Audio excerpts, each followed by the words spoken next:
Hello, how's it going, everyone?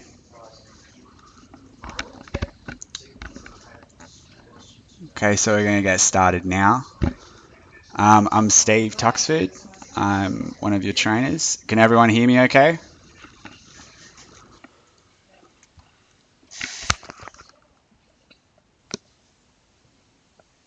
Okay, so we're just going to get started. This is just an overview for weeks 1 to 4.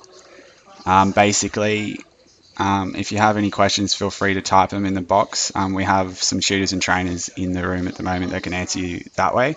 So if I keep talking while you ask a question, I'm not being rude. And if you guys want to, feel free to re-watch this afterwards. We'll upload a link with the video recording. That's Ben. Yep, I mean him. Ben, Shane, and Ryan are in the room at the moment. They're the guys to talk to. Okay, so I'll just go through the introductory guide quickly. If you'd like a copy of this, we can supply you with one. It is on ARC. So weekly student support schedule. Obviously, we're in the weekly online group session at the moment. And hello, Tamika. And we're obviously doing that. We're going to aim to do this every week. And you'll obviously have to book in for them as they have limited spots. If not, you can feel free to record them, as said before.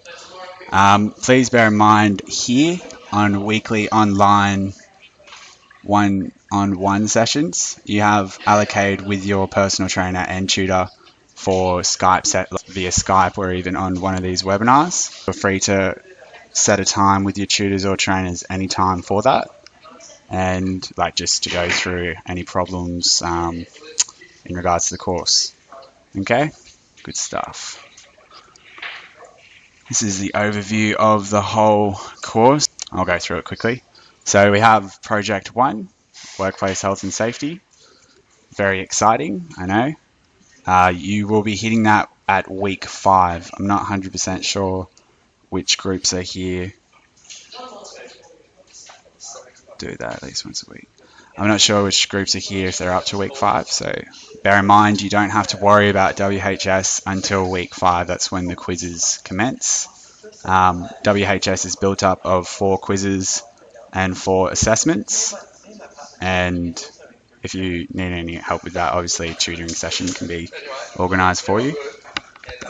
Project 2 is the logo design. That's at the end of this cluster. Good stuff, guys. That's the end of this cluster. So basically, you won't just be making your logo, you'll also be presenting how you made your logo. So that goes from creative mock-ups, your inspiration in regards to that, your time management, timelines, all the checklists identify each of these steps. And if you have any troubles with them, obviously, that's another question that you can ask us. Okay, Project 3 is minor website. Group 15 here, think starting a quiz this week. Yep, so Group 15. Do you want to look that up, Ben? Ben can answer that one. Just on the student tracker is fine. Minor website, we'll be hitting up that. It's basically just a general website that we'll be creating. Major website, obviously, go quite larger than that. And I really just want to touch on these so far because I don't want to waste too much of our hour going through future stuff. But the Kano I'm also quite excited about. It's just a little mini computer. And we'll be doing that for the gaming project, the minor gaming project, sorry. So, and then the major gaming will be obviously a lot larger than doing Kano, doing the coding, presenting on the website. Yes, that's some of our students here being a little bit too loud. That's right, they're just on their way out. How are we going now? Yep. Alright, good stuff. I'll keep going. Just let me know. Alright, assessment extensions. Assessment extensions. If you guys believe 48 hours beforehand that you won't be able to meet a due date, obviously feel free to request an extension through your personal coach, and we'll be able to sort that out for you with a reasonable reason, obviously. I'll just let Shane sort out his microphone first before we go into that, and I'll just go ahead once he joins in. So I want to hit the first 4 steps of the beginning of the course. You would have done this in week 1, so that's okay. If you haven't done it yet, we'll go through it, get in contact with one of us and we'll walk you through the steps if you need a little bit more hands-on than what I'm about to tell you. So Arc Online Systems, that's going to be the main place that delivers the course. If you haven't registered and received your details for that yet, let us know. We'll sort that out for you because that is quite important. Student email, that is from mail.keystonecollege.com.au/OWA. If you haven't sorted out your student email yet or are having troubles getting to there, once again, get back to us. Your PLU. So this is basically going to be where we collaborate with our peers and tutors for all content. So for weeks 2 to 4, these tasks are not mandatory. They're purely just to make sure that you're on the right path in regards to the course.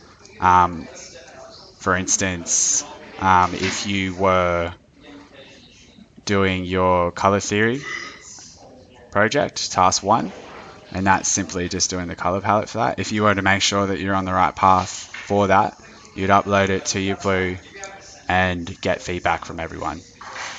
This will come in to play later on in the course, and in regards to your logo project, as that will be a form of communication, and we'll get into that a little bit more in other webinars focusing on those weeks. Also, in your PLU, it's going to be instrumental in uploading your final submissions for projects, not so much WHS, but specifically for Logo Project 2. And like I said, I'm getting carried away with that one. So Lynda is very important. So think of Lynda as a chapter book. Like, instead of getting a textbook with us, you get online tutorial videos, and we go through the content that way. If you haven't signed up for Lynda yet, strongly advise doing that because it's quite important for the course. Adobe Cloud subscription. So you'll be receiving on the... So that was a bit loud. I just might mute you there, buddy. So you'll be receiving on, ideally, following your census date, and you can sort out your census date with admin, as we don't really know very much about census date. We're just here to give you the course. And you'll receive that from our IT company to your student email account. So it's important that you have your student email sorted out. Okay. Laptop, art supplies, basically the same. Going through admin, they'll be following your census date. Okay? I'll just check if Shane has fixed his mic yet. We're having a little bit of technical difficulties with Shane's mic, so I might just let him jump on mine quickly. Alright? Hi guys, how you going? One of the lecturers for IDM. Can you all hear me? Give us a response if you can hear me, guys. Awesome, that's great. Just in regards to colour theory, there are kind of main areas where you guys need to be aware of learning design in general for this particular course, and it's grounding theory in what's called graphic design. I don't know whether you guys will be aware of what's involved, but if you can give me an idea, if you do know, just give me a bit of a pop-up in the window there, just let me know what you think you already know about what graphic design is. What kind of areas do you think we'll cover? We think obviously colour theory is going to be one. Okay. The other kind of basic theory regarding design is typography and the other major area is layout and composition. Okay, so they're the three main areas. We can also cover creative thinking in that if you wish, but the main areas are color theory, topography, and layout and composition. So with color theory, it's very important that you know essentially how you would respond to a particular brand, product, web design, brochure, business card, whatever it might be. So you can then know the theory or know how you're going to respond to sort of reverse engineer how you could recreate your own jobs to invoke the same kind of response, creatively speaking, from what you're trying to achieve in your logo design or your website layout and things like that. Does that make sense? Okay, so what we're going to probably do now, if we can go through the basics of color theory, you'd probably be aware that say, let's jump to color terminology. You may be aware of primary colors, secondary colors, and tertiary colors already. Okay. Yeah. So Scott, you're pretty much onto alignment. That's great, mate. That's good news. You can keep that up. That's awesome. In regards to anything else, as far as harmony is basically the structure of a mechanical configuration of how the colors sit on the color wheel. So I'll continue on with this now. I'll just move on to see what we've got through the pages.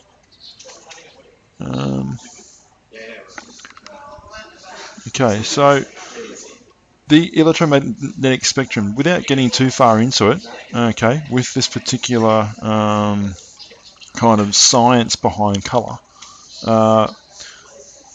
if we read into it a little bit of science, I won't read it word for word, but essentially, visually speaking, in any sort of science, there's radioactive waves or radio waves. We're seeing a particular small component of visual light, varying from gamma through to ultraviolet, whatever it might be, or infrared. So somewhere in between, you've got visible light. Okay, so this is kind of a little bit too boring or overbearing, so let's just keep it simple. In the way that we're looking at certain elements, we're looking at maybe RGB and CMYK. They're the two main color spaces that you'll be dealing with, in particular with the layout programs, so Photoshop or Illustrator, things like that. And you're also faced with what's called production limits. So production limits come into being when a particular device has to replicate a particular color source.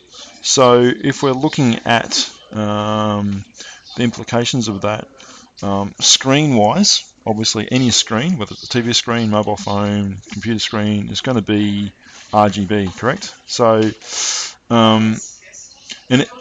and on the flip side of that, if we're going to print something, and we're talking about inks and paper and all that sort of stuff and paint, we're probably going to print in a CMYK format.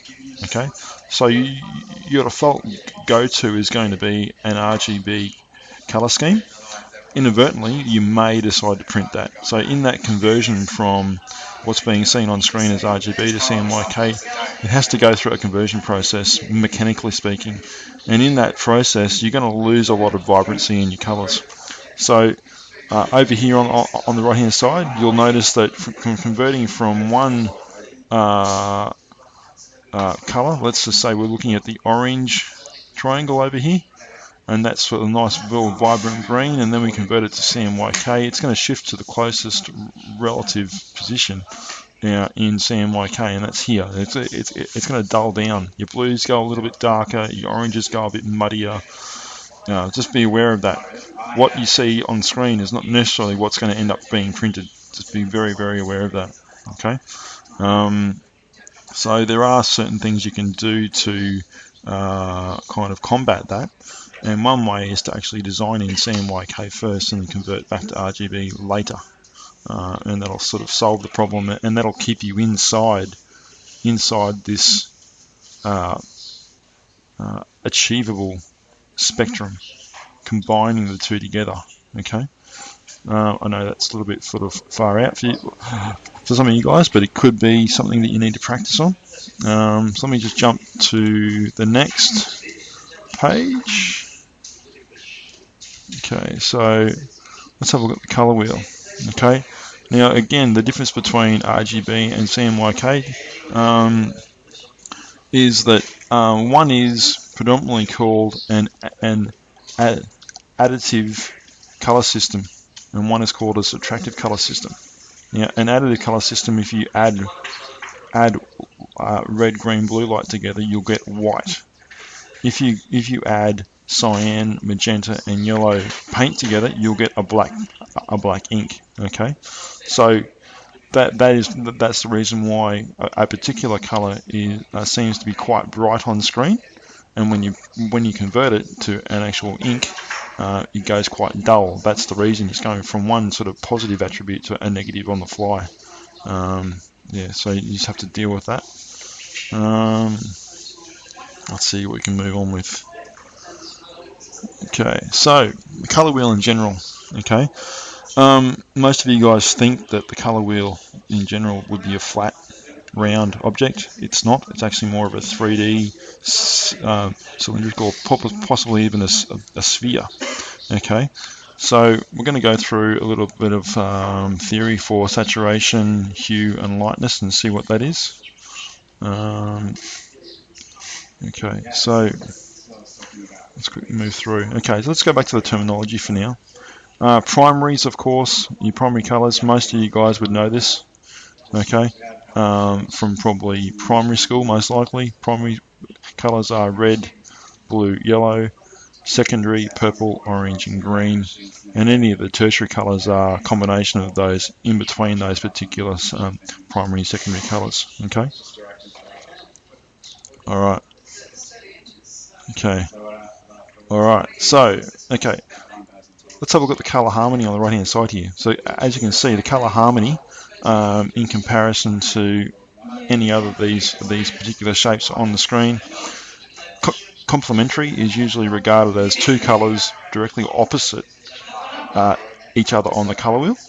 If you could also rotate that between orange and orange and blue, or yellow and purple, it's the position of those two colors around the color wheel. If you rotate that around, it's going to be the same explanation as complementary.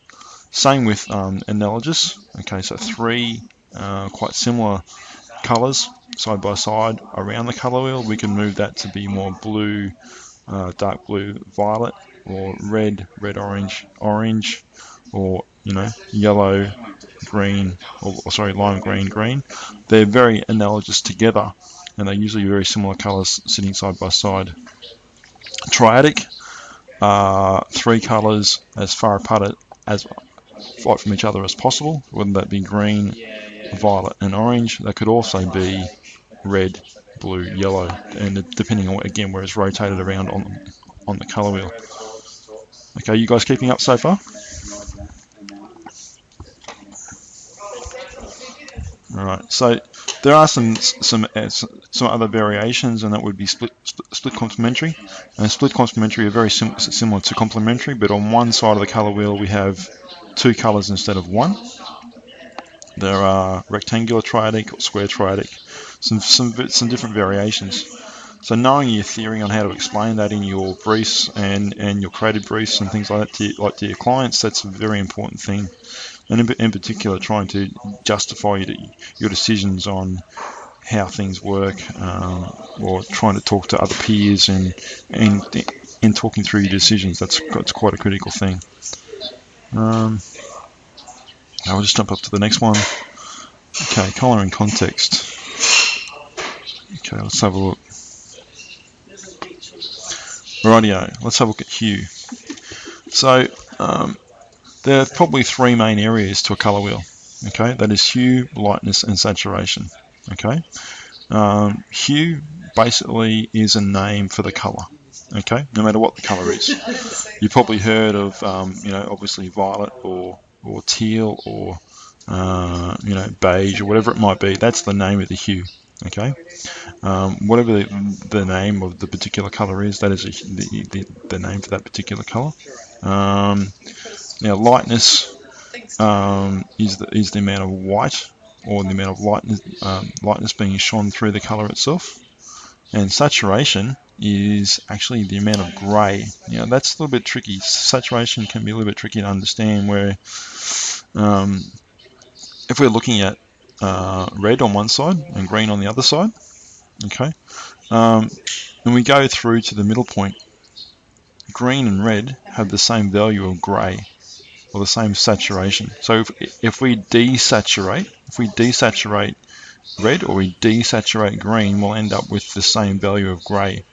Okay, and this is where people become or have issues with colour blindness, because there's not enough saturation difference between the two colours, or they're unable to see the difference between hue, and they're only seeing one level of saturation. Okay. In that respect, what you need to do is either adjust the value of lightness or darkness on one of those colours to achieve a significant degree of contrast between the two. All right, so that's pretty critical. Otherwise, things will you'll lose things in the background, or things won't stand out. And it's pretty important to get that kind of emphasis in certain things. Okay, so contrast again. I just covered that. Value and tints and shades. Now, what we're looking at as far as tints and shades, when looking at your computer programs, you're not actually making them opaque. You're adding white to tints. Okay, if you were going to make them opaque, you'd actually make them transparent.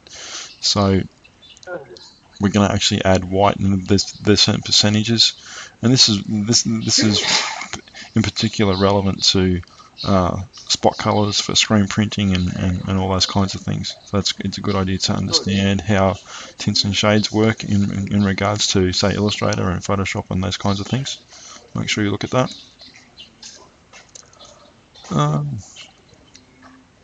Okay, getting into color psychology. I could, if I've come in, like I said, I'm flexible with the days.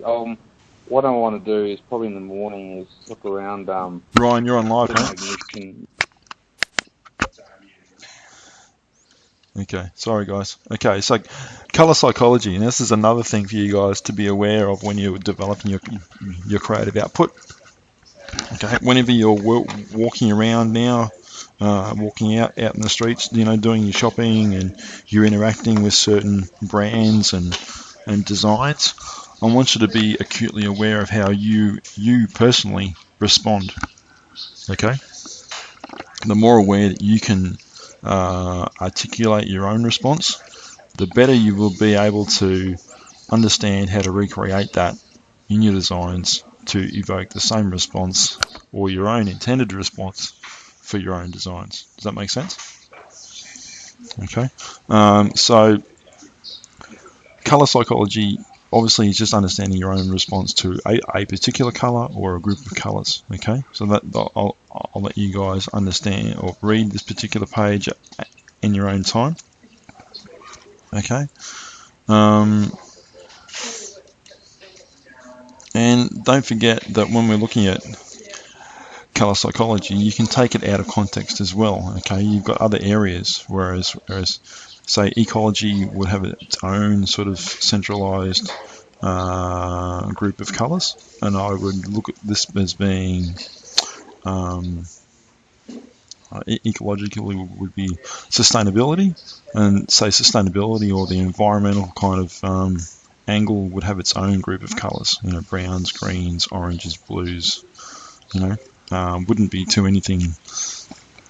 I don't think you could class purple as being an earthy color. So you've got to be aware of your environment and what you're trying to design too. On the other hand of that, the other side of that is phrases. Taking colors out of context as opposed to what it actually says. So if we're talking about the color blue, it's got a completely different meaning to the word blue, as in blues music. So be aware of what you're saying and how you're saying it. Okay.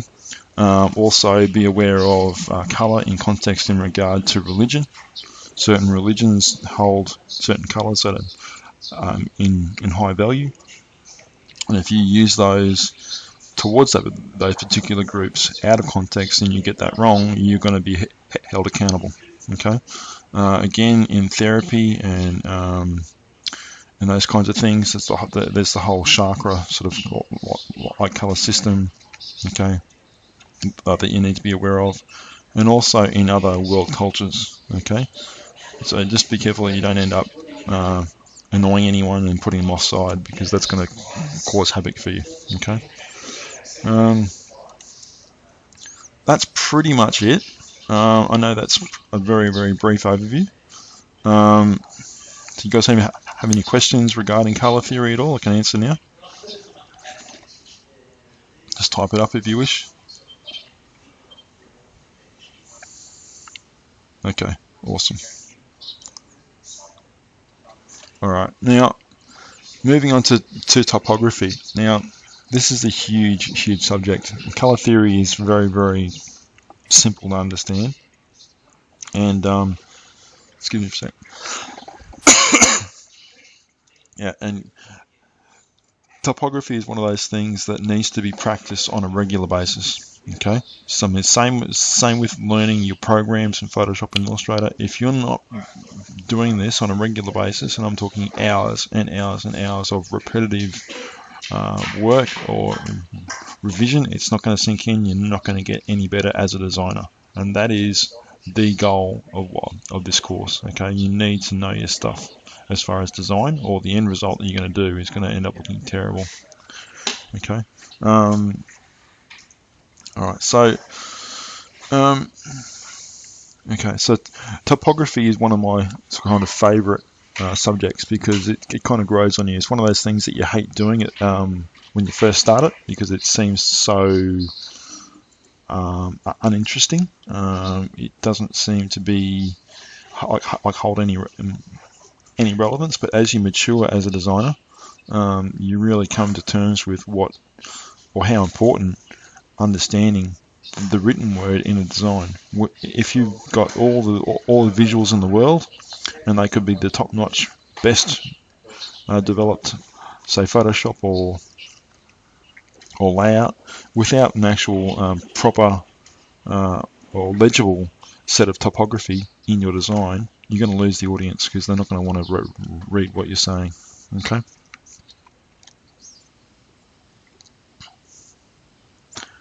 Okay, let me think.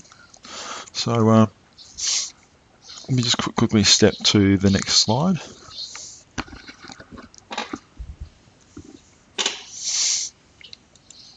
So what is topography? Can anyone give me the heads up if you think you already know what it is?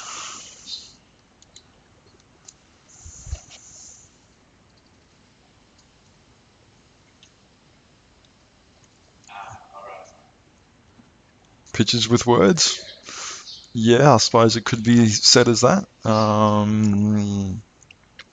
Okay, so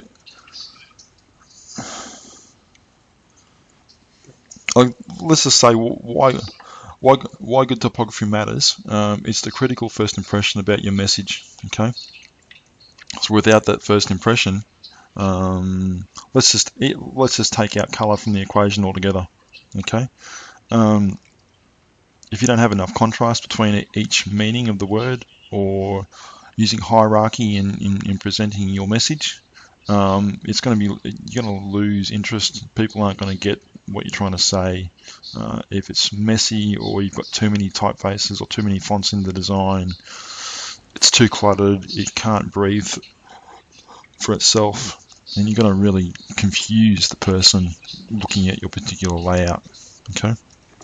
And there's different ways of looking at topography. Okay, you can look at topography as a single logo. Okay, it can be just a word as a logo. Okay, it can be a word and a symbol. It could be just a symbol by itself, just for a logo. That's taking out topography altogether. But essentially we're looking at typography. It needs to be in a logo, it needs to be in some sort of structure or grid layout. It could be in a website, a business card, a flyer, pretty much anything, even package design. Okay, so it's pretty critical to get it sorted pretty soon. And don't forget the basic kind of rules. Let's have a look at those.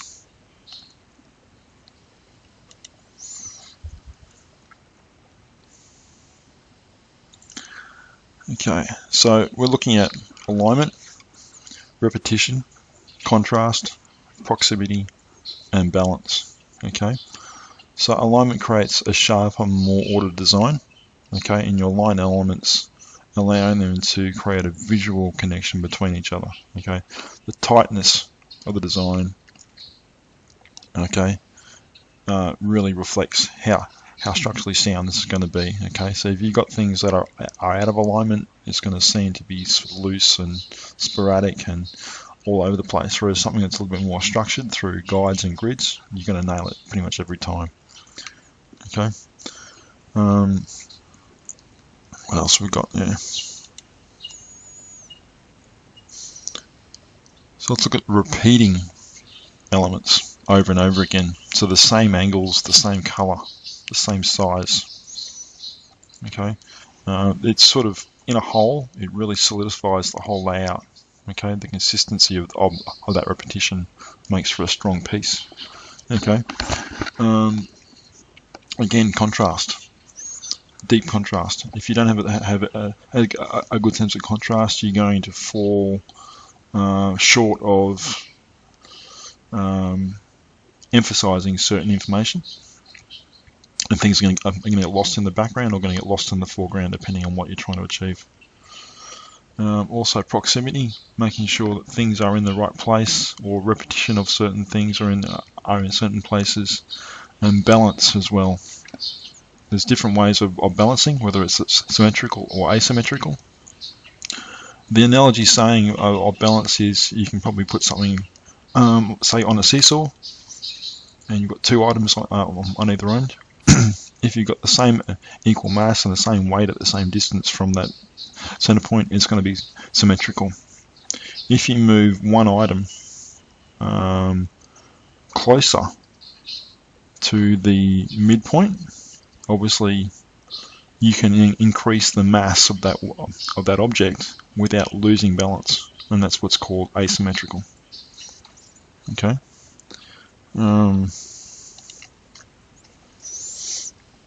Just keep moving forward.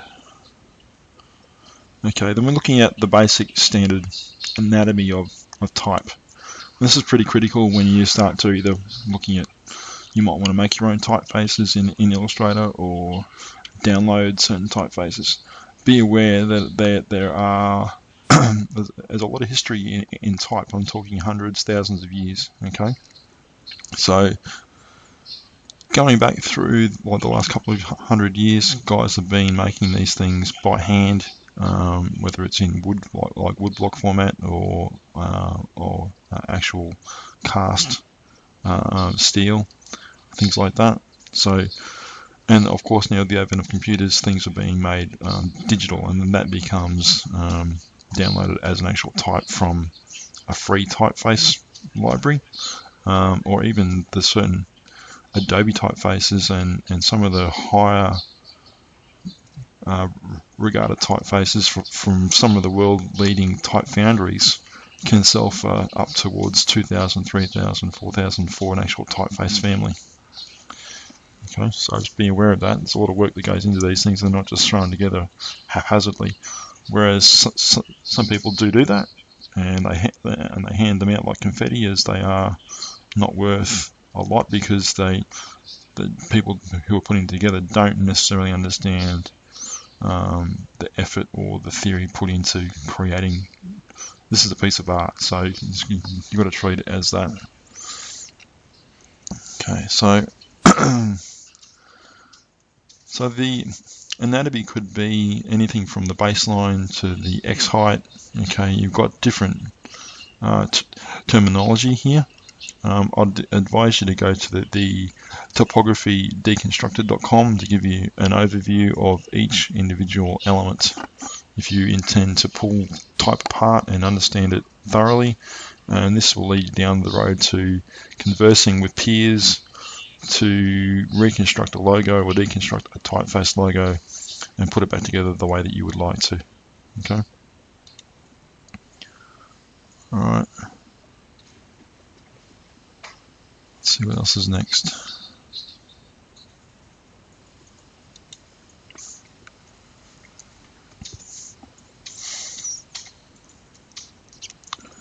Okay. Alrighty-o. So, what's a typeface and what is a font? You guys know what it is? Know what the difference is between the two?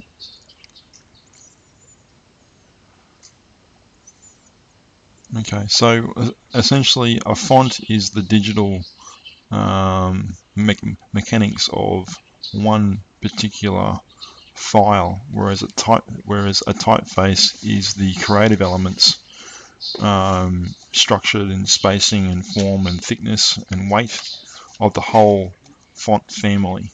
Okay. All right. So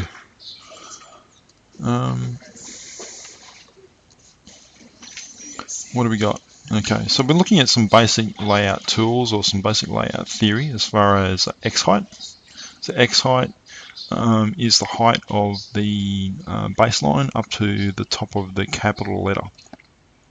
Okay, leading itself, leading is the spacing of the lines or the spacing between each line. So if the lines seem to be spaced out further, there will be a lot more lead put between the actual type on an older press. And the baseline there, I suppose that's the bottom of the actual lowercase letter. We've got kerning. Kerning is pretty important. If you look at that word travel there on page 15, you'll notice that the A and the V look quite spread apart. But if you actually drew a box around each of those letters and you measure the distance between each letter, each box would be exactly the same size. But it's just the fact that the A should officially finish after the V starts, and it actually overlaps. So without the correct visual kerning, that word appears to be quite flawed. Okay, so it's an optical measurement, not an actual physical measurement, and that's something you need to be aware of. Okay. All right.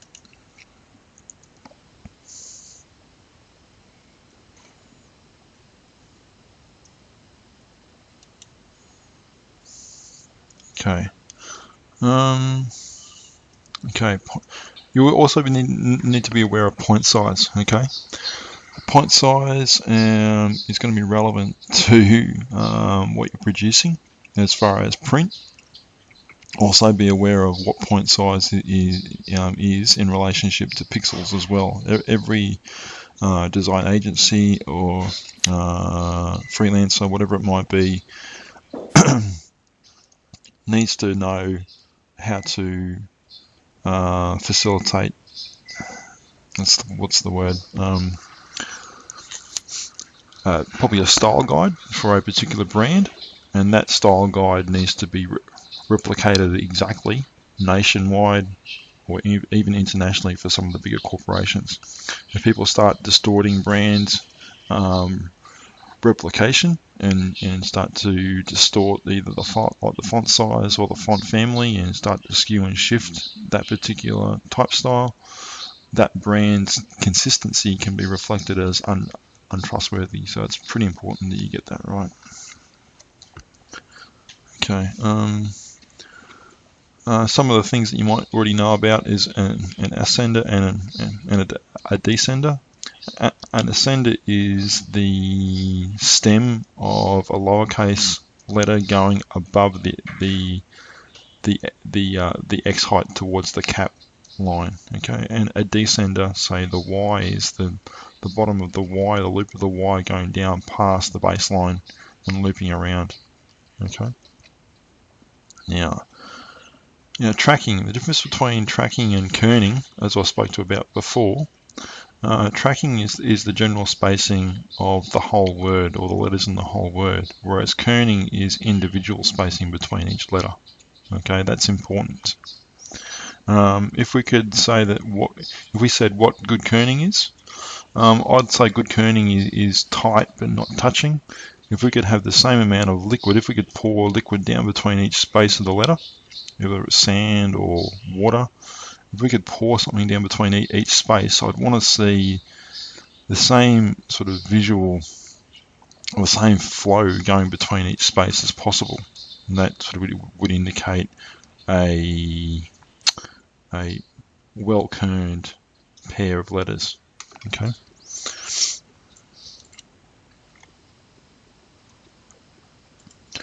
Okay, so not only do you need to know the basic theory, you also need to be aware of the actual few different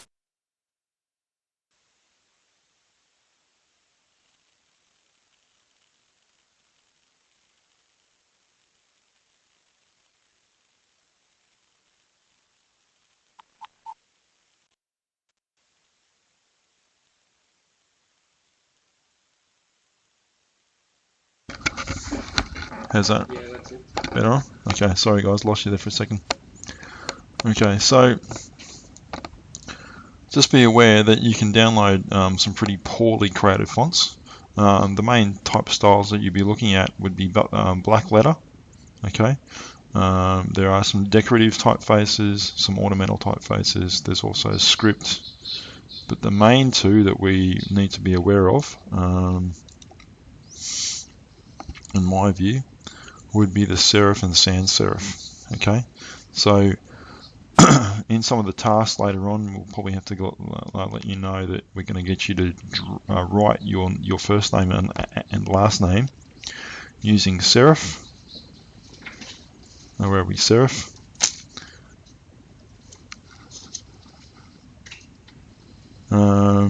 Sans serif and slab serif. Okay, we'll go through that in a minute, towards the end of the actual booklet. So, essentially, a serif typeface, okay, has these little kind of tails at the end of the stems, whereas a sans serif doesn't have it. It's more of a single thickness and doesn't finish off the end of the letter. It's just more of a capped version. Now, a slab serif is a combination of the two, where you'll notice that the actual letter form doesn't vary in width, but still has those caps on the end with the same thickness. Okay, so pretty important that you can distinguish between the different styles and catalog your own or articulate your own differences in your style or in your briefs, and figure out why, or the subtle differences in appeal, why you would use a different typeface versus another. That's quite important.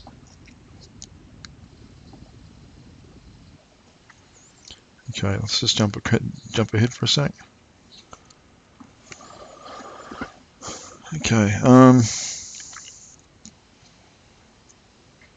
Okay. Again, you've got more and more categories here that you can read on about. Okay. So whether it would be transitional, black letter, slab, whatever it might be, I'll let you guys investigate, research some other varying differences in those particular type styles.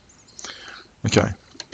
One other thing I want you to be aware of, when you're using poorly created typefaces, and on the other hand, poorly constructed software, there are two things you need to be aware of. That is fake bold and fake italic, or faux bold and faux italic, when the software or the typeface is unable to render at a particular style, and it will either outline, it'll produce a fake outline around a particular font face, and it'll produce a fake bolded letter.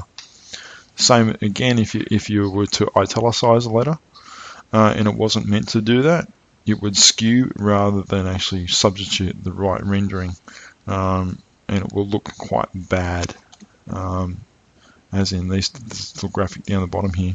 Okay, just be aware that there is the right way and the wrong way. Okay. Right. Okay. Again, going back a little bit, we're going through point size, pickers, and EMs, the different variations of structure and measurement. Also, you probably should be aware of that. You guys are going to design in pixels. Need to know how many pixels or how many pickers there are, or how many point sizes there are in an inch or a millimeter. Knowing that particular sort of variation in measurement is going to determine consistency with your designs. Okay, you must know that.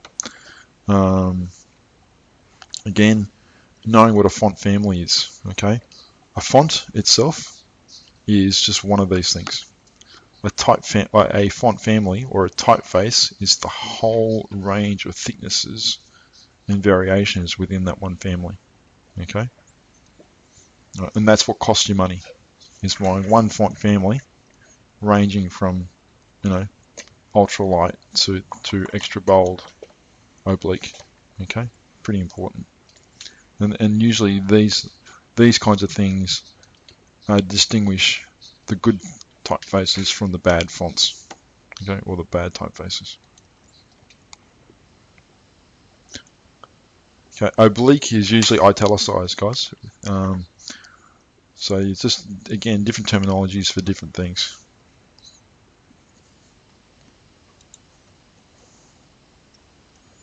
Okay, all right, so getting creative, and this is going to be part of your projects or part of your assignments to do.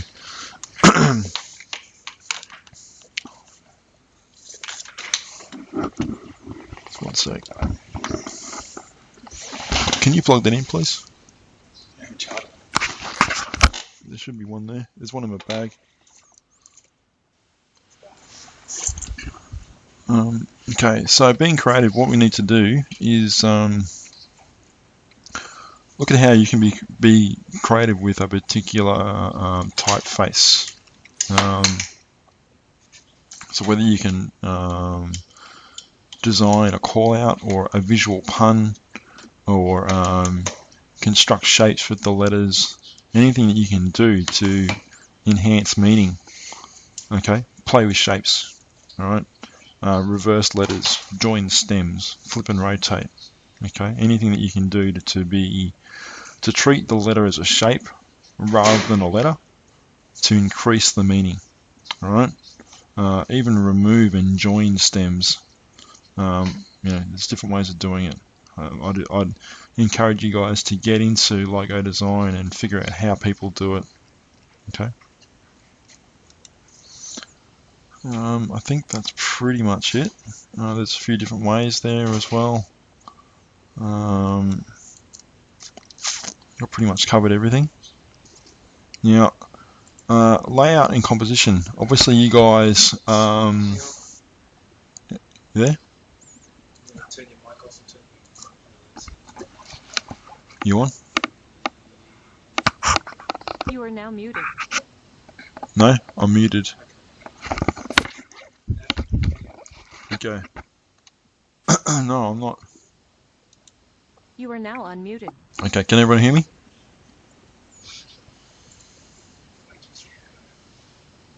Okay, good. No worries. Now, I could go on with this next sort of 30-40 page explanation of layout and composition. What I would suggest for you guys to do to get the best out of this, the next kind of 30 or 40 pages of layout and composition are identically transcribed from the lynda.com video of the same name. Okay, I'd suggest you guys to find that and go through that in your own time. That'll save us a lot of time here going through the next section. I'm just going to quickly try and snap through to the remaining portions of the layout. Okay, so I might leave it at that. And if you guys, mention the last chapter is on copyright. yeah, okay. Quiz and copyright. Yeah, okay. Also, in week week 5, I believe you guys have the copyright quiz. So before you get there, I would suggest to read the theory regarding copyright that's actually written inside this book. So you're ready to go when you actually do get to that week 5 section. Okay, pretty critical that you do that. What else can I cover right now? Well, I've directed them to the lynda.com video tutorial. I'm trying to cut this out of the video. It's going to take too long to do this. Yeah, I'm probably going to cut that out too. Okay, guys, this is what I need you to go through. I'm just going to go back to some of the tasks that we need you to get to actually start on. Okay. The people in that week. Okay, so look at the colour theory task. What I'm going to get you guys to do, you can either download the template that's actually on the Arc Resources website, or you can even do this with paints or pencils yourself. I'm totally up with whatever you wanted to do. I need you to draw 6 squares. Okay, 2 rows of 3 at about 7 centimeters each, with a gap of about 1 centimeter between each square. I want you to then divide each square into 3 equal parts. I need you to convey the meaning of calm and warm in the first square, calm and cool in the next square, and calm and natural in the third square on top. At the same time as conveying exciting and warm, cool exciting, and natural exciting in the bottom row as well. Now, there's one really easy way of doing this. If you can do the bottom row first and focus on exciting warm, exciting cool, and exciting natural, all you've got to do is replicate those sets of colours in the calm section across the top row, simply by adding white to those same groups of colours, and you've got that task completely sussed out. Okay. Because what part of the challenge is in your design brief is interpreting a written brief, and someone might come to you and say, I need to have some exciting sort of warm or exciting natural or whatever the colour combination might be. They're not going to reference a particular colour. You need to articulate how you're going to change or solve that particular colour problem. Isolating the warm half of the colour wheel, the cool half of the colour wheel, and any other variation in between. Okay. Again, upload it to Yuplu to get your feedback, and we'll get back to you on that. Okay.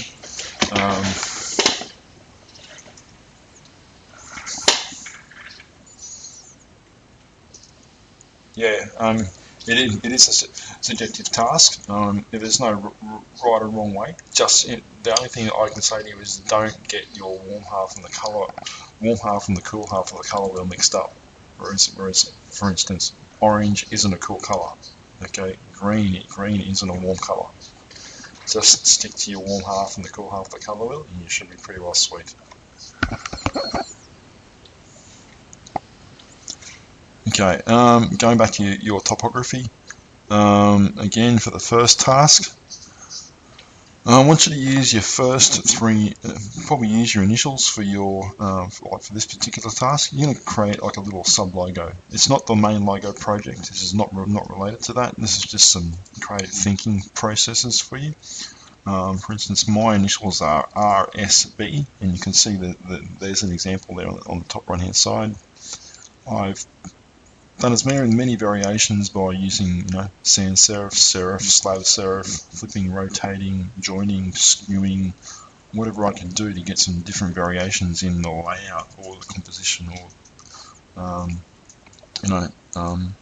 some difference in kind of doing some sort of topography based logo for my own initials. So that's what I want you to do. So once you get about 10 or 15 out of your head, that'd be great. I want you to take a scan or a photo of that, and then pick the best of 3, and then render them out, in black marker at probably, maybe 100 mil, 150 mil in height. Okay, that'd be great if you can do that.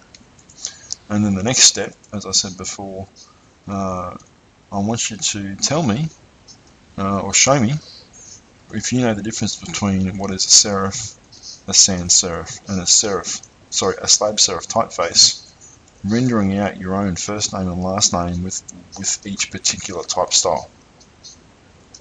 Okay? I want you to tell me whether you know or whether you can articulate the difference between the three styles. It has to be very, very evident that you do. Okay? So try and get that done if you can.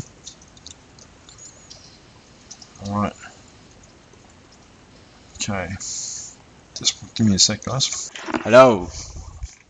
Everyone hear me fine? Hello? Yeah, sorry about that. Just a bit of a malfunction there. So what was that, Alex? Yes, the tasks for week 2 are colour theory and typography. And yes, they are for that. Bearing in mind they're not mandatory. They are like you won't fail the course if you don't do them. However, it's highly recommended that you do them. And since you're doing the course, you might as well suck in as much knowledge as possible. Okay? Any other questions at all?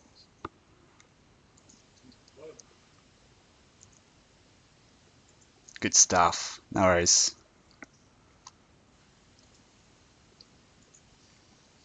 Loading it again. It's all good. All good. So no questions in regards to color theory, week 2 typography, or week 3 layout and composition, or week 4. No worries.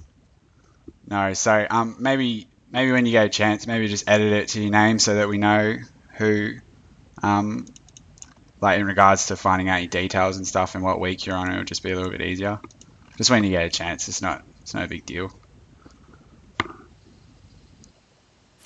I believe it's probably as much data usage as YouTube video. your YouTube video, Tamika.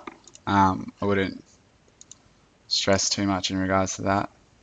We're not even on the webcam, so Yeah, we're not webcamming it up or anything like that. So the booklet that is available on ARC, if you guys ever need to, I strongly recommend doing it because it's, I reckon, doing a little bit of both video tutorials and reading helps everyone out. So creativity basics. Oh, I'm not going to be able to touch on this for an hour. Anyone that wants to go through creative thinking and copyright, just book a one-on-one session with either Ben or myself after this, and we'll go through it. Just don't want to hold up any more over time. So we'll just answer questions quickly at the end of this. Looks like Paul's already done that. So the recommended hours per week for study, I believe, about 30 hours per week is recommended. Obviously, we all have different lives, so that would, the way, like the hours that happens is completely subjective to you. Alex Group. Okay, thanks Ben. Champion. So does anyone have any other questions?